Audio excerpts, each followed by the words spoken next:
But let's talk about the most egregious example of mental breakdown, and that's Destiny the Omniliberal. Destiny made a series of posts to his 252,000 followers.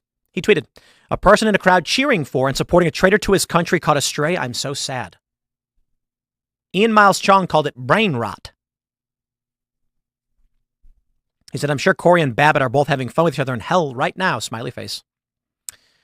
Someone asked him if that's the hill he wanted to die, and he says, "Don't you mean the bleachers?" He's lost it. Here's a post from Reddit. Someone commented on Destiny's Reddit page saying, my friend's mom was right next to the guy who got killed.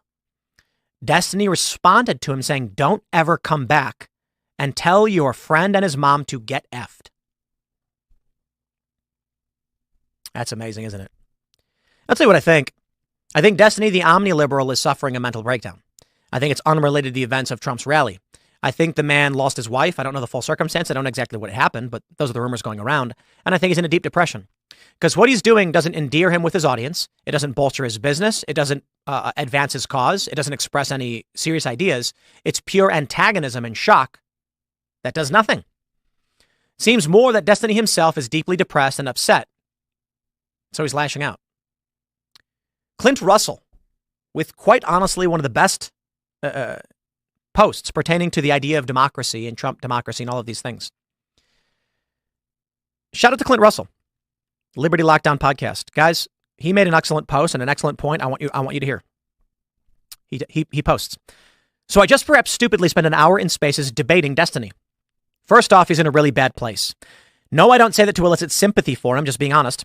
He repeatedly wrote off the loss of life yesterday and claimed with all sincerity that anyone who supports Trump is essentially subhuman, worthy of disdain, if not assault. The only worthwhile aspect of the discussion was when I challenged him on the following. You claim that Trump is a danger because he's a threat to democracy. 70 million people voted for him, and he's the favorite to be the next president. So why is democracy worth defending? The obvious self-defeating argument led him to acknowledge that, in fact, democracy is not an inherent good. It is the tyranny of the majority. If that majority is evil, then democracy is evil.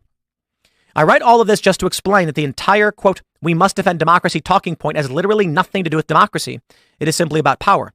A verbal cudgel used entirely to justify their not even slightly veiled intention to dominate you. Remember that. Destiny the Omniliberal, saying Trump's a threat to democracy. All of the Democrats and the media Democrats saying Trump is a threat to our democracy. Okay, Trump's up in the polls. Democracy has decided Trump should win. So what are you saying? I agree. I like democracy now. I love democracy because Trump's winning. Does that make sense to you? Doesn't make any sense at all. They don't have an actual argument, and Clint hit that one out of the park. So what are we seeing now? Why is Destiny lashing out, cheering for this death, mocking the victims, laughing about it? Again, I think he's probably just depressed over his wife or something. It was a little while ago, but life must not be so good. Something's deeply troubled inside of him. He's a deeply angry guy, solving nothing.